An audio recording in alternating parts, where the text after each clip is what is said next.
오늘의 조선일보 사설은 진보당원이 시민단체 둔갑, 민주당 비례대표 다시 검증해야 라는 제목입니다. 민주당이 이번 총선에서 시민단체 몫으로 떼주기로 한 비례대표 4명 중 여성 후보 2명에 대해 재추천을 요구한 것으로 알려졌습니다. 시민단체가 오디션을 통해 남녀 후보 2명씩을 선발했는데 이 중 여성 2명이 사실상 진보당과 관련이 있는 후보라는 의혹이 불거졌다는 것입니다. 민주당은 총 30여 명의 비례대표 후보를 공천할 예정인데 시민단체 4명, 진보당 3명, 새진보연합 3명 등을 포함하기로 했습니다. 진보당은 이미 3명의 비례대표 추천권을 갖고 있는데 여기에 추가로 2명이 시민단체 몫으로 위장 출마하려다 적발됐다는 것입니다. 문제가 된 사람은 시민단체가 여성 1, 2번으로 선발한 전지혜, 정영희 씨입니다. 전 씨는 한미연합훈련 반대 시위를 벌인 단체의 대표 출신이고 정 씨는 전국여성농민회 총연합 소속으로 사드 배치 반대 시위를 주도했다고 합니다. 전 씨는 민주당의 전체 비례대표 1번이 될 뻔했습니다. 민주당은 이들이 진보당원이었다가 총선을 앞두고 탈당해 시민단체 오디션에 응했을 수 있다고 의심한다고 합니다. 진보당은 내란 음모 사건으로 위헌정당 심판을 받고 해산된 통합진보당 인사들이 만든 당입니다. 통진당은 애국가를 거부하고 유사시 우리 국가기관시설 타격을 모의한 반대한민국 집단이었습니다. 운동권 내부에서도 저급 주사파로 꼽히는 경기동부연합이 주축 세력입니다. 이들이 이번에 민주당에 추천한 비례대표 후보 3명도 대법원이 이적단체로 규정한 한 총련 출신, 국가보안법 위반 전력자 등입니다. 민주당의 문제 제기가 사실이라면 이들이 민주당까지 속이고 민주당을 숙주 삼아 정치적 영향력 확대를 꾀한 것입니다. 비례대표는 정당이 국민을 골고루 대표하고 다양한 정책을 개발하라는 목적으로 도입한 제도입니다. 하지만 북한 김씨 왕조를 추종하는 종북, 반미 집단에게까지 대표성을 부여할 수는 없습니다.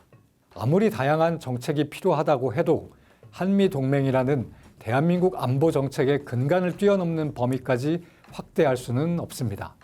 민주당은 지금이라도 시민단체 추천 후보는 물론 진보당, 새진보연합 등 외부에서 추천한 비례대표 후보에 대한 검증을 강화해 국민이 도저히 받아들일 수 없는 사람을 걸러내야 합니다. 그게 이재명 대표가 위성정당을 유지하기로 결정한 것에 대해 최소한의 책임을 지는 길입니다. 오늘의 조선일보 사설이었습니다. 오늘의 조선일보 사설은 끝나가는 이재명당 공천, 마지막까지 비명횡사, 친명횡재입니다.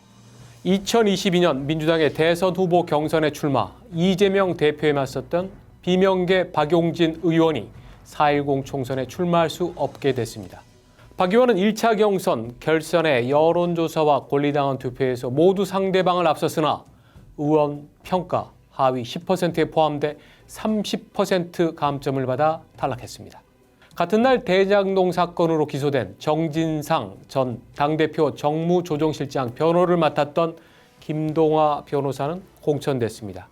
김 변호사는 원래 청년 오디션에서 경선 후보 3인에 들지 못해 탈락했으나 하루 만에 최고위에서 이를 번복, 경선에 나간 뒤 승리했습니다. 이 2개의 경선 결과는 이번 민주당 공천을 관통한 비명횡사, 친명횡재라는 원칙을 재확인해줬습니다. 시스템 공천은 명분일 뿐이었습니다.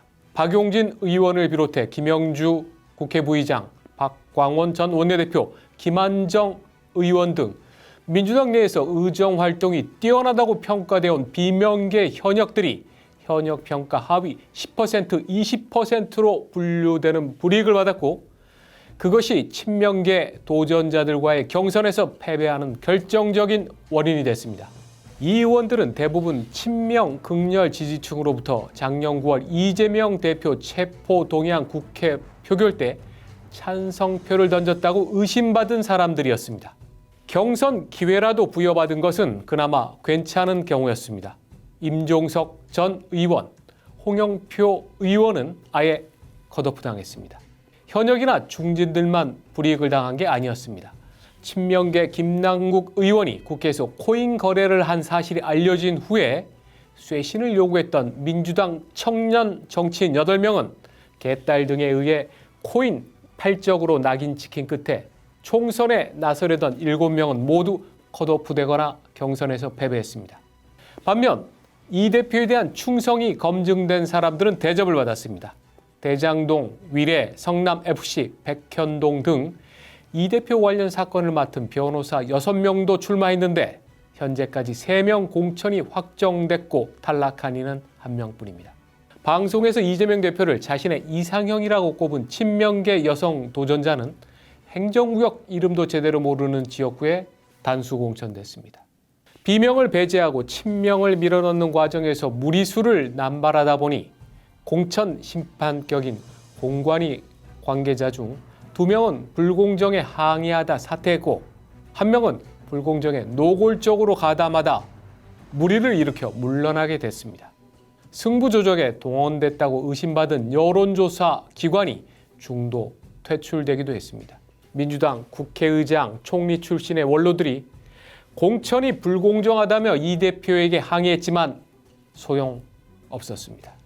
이런 과정을 거쳐 민주당의 이재명이 아닌 이재명의 민주당을 만들겠다던 이 대표의 다짐은 이루어졌습니다. 이제 남은 것은 이 모든 공천 과정에 대한 국민의 평가입니다. 오늘의 조선일보 사설이었습니다. 오늘의 조선일보 사설 제목은 친 김정은 국군 조롱 공천만은 재고돼야 한다입니다. 더불어민주당이 이번 총선에서 연합정치 시민회의 몫으로 배정한 비례대표 후보 4명 중 2명이 후보직을 사퇴했습니다. 이들은 시민단체 오디션을 통해 선발된 직후부터 종북전력, 진보당 관련 이력으로 논란이 됐습니다. 여성순위 1위로 비례대표 1번이 유력했던 전지혜 씨는 한미훈련 반대, 유엔사 해체 시위를 벌여온 결의하나 청년 대표였습니다.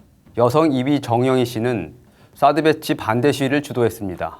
모두 김정은을 돕는 행동입니다. 여론 악화에 부담을 느낀 민주당이 후보 재추천을 요구하지 않았다면 두 사람은 국회의원이 됐을 것입니다.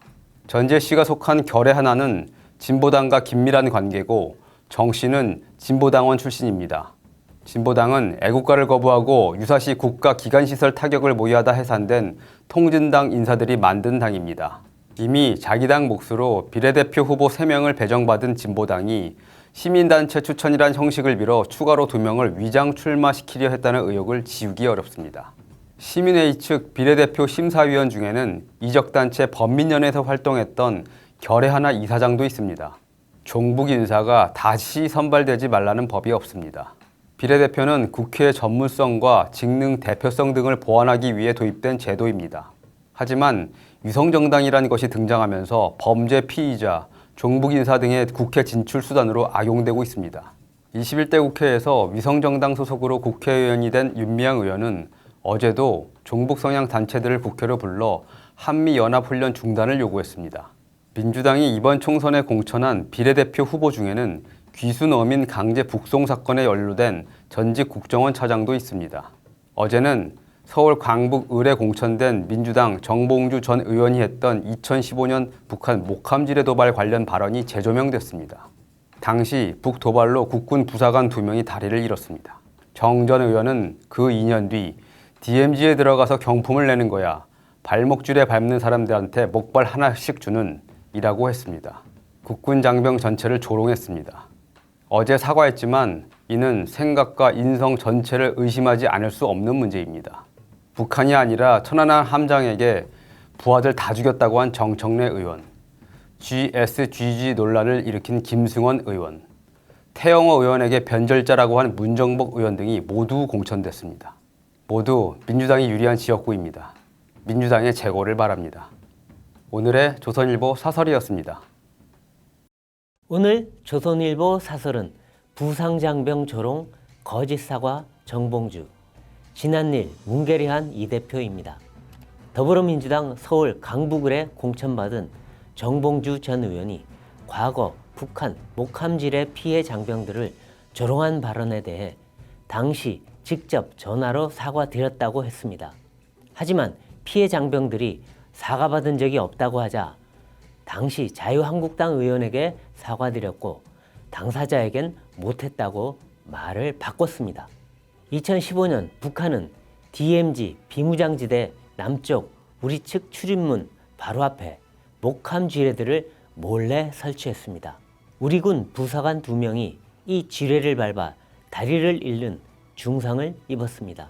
젊은 청년들이 나라를 지키다 평생 회복할 수 없는 상처를 안게 됐습니다. 그런데 정 전 의원은 2017년 DMZ에 들어가서 발목 지뢰를 밟은 사람들한테 목발 하나씩을 경품으로 주는 거야 라고 했습니다. 파문이 커지자 뒤늦게 사과했지만 그마저도 거짓으로 둘러댄 것입니다. 이재명 대표의 반응 역시 납득할 수 없습니다. 그는 본인이 당시 사과했고 많은 세월이 지났다는 점을 양해 부탁드린다고 했습니다.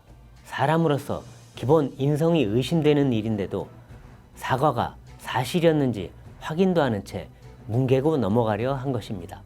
파문이 커지자 뒤늦게 심각성을 인지하고 있다. 대책을 강구하겠다고 했습니다.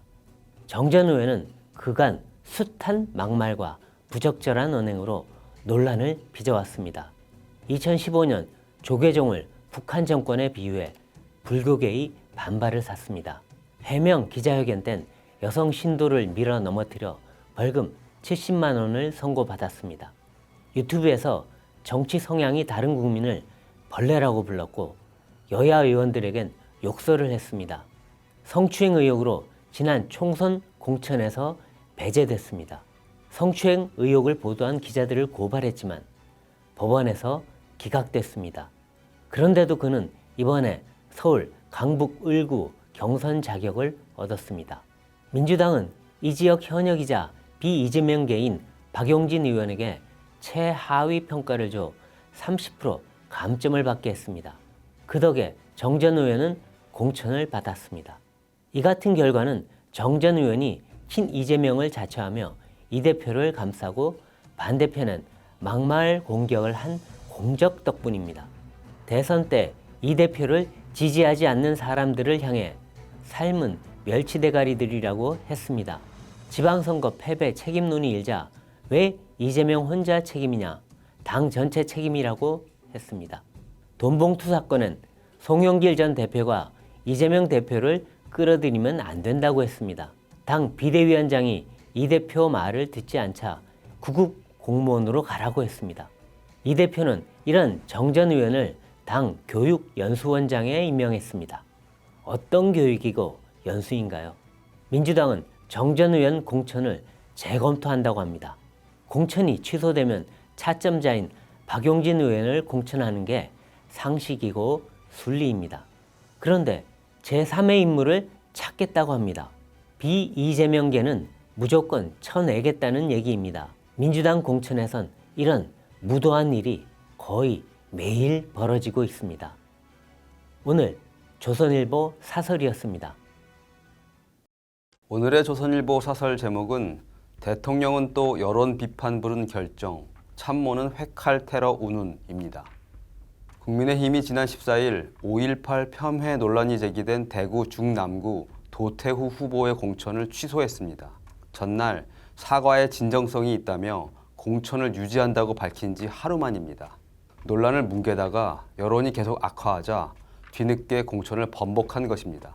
과거 인터넷에 매일 밤 난교를 즐기고 라고 쓴 장해찬 후보나 일제강점기에 살기가 더 좋았을지도 라고 한 조수현 후보 등을 둘러싼 논란도 이어지고 있습니다. 문제가 된 발언들은 5년 안팎 전에 나온 것들이어서 인터넷에 후보 이름만 쳐봐도 쉽게 검색할 수 있습니다. 사전 검증을 하기는 한 겁니까?